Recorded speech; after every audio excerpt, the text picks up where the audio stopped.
Le collier de perles. Elle avait presque 5 ans, une petite fille radieuse, aux belles boucles blondes.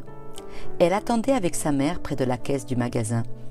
Là, elle aperçut un joli collier de perles blanches dans une petite boîte rose en aluminium. « S'il te plaît, maman, je le veux, s'il te plaît, s'il te plaît, s'il te plaît, maman !»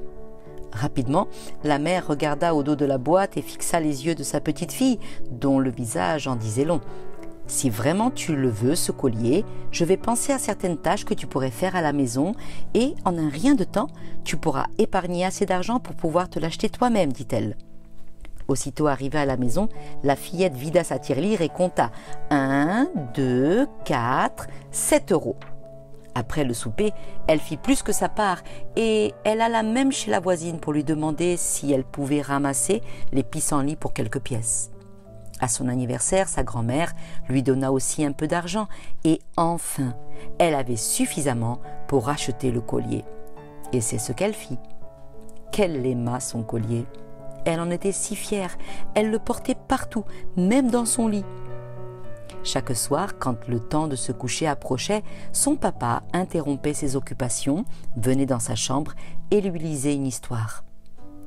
Un soir, comme il finissait l'histoire, elle le prit par le cou et lui chuchota « Je t'aime, papa !»« Est-ce que tu aimes vraiment papa ?»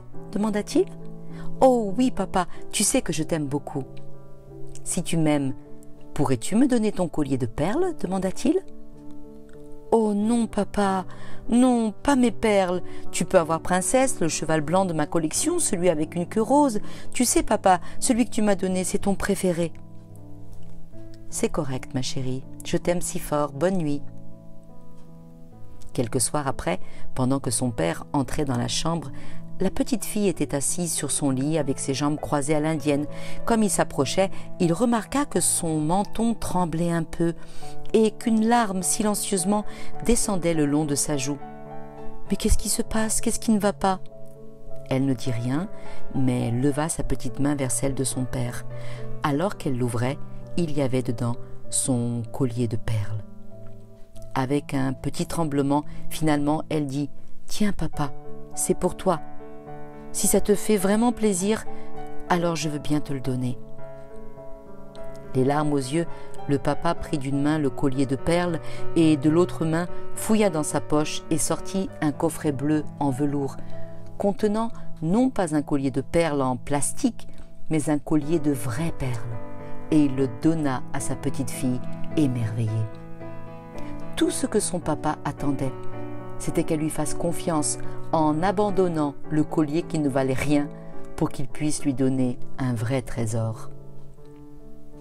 C'est ainsi que Dieu, tel un père aimant, attend que nous lui donnions les choses que nous estimons énormément dans notre vie, les choses qui dans le fond ne valent pas grand-chose. Et en échange, il veut nous donner des trésors bien plus inestimables. Il veut échanger nos misères et nos échecs avec ses grâces et ses victoires. Mais allons-nous lui faire confiance en abandonnant nos colliers en plastique pour des joies éternelles?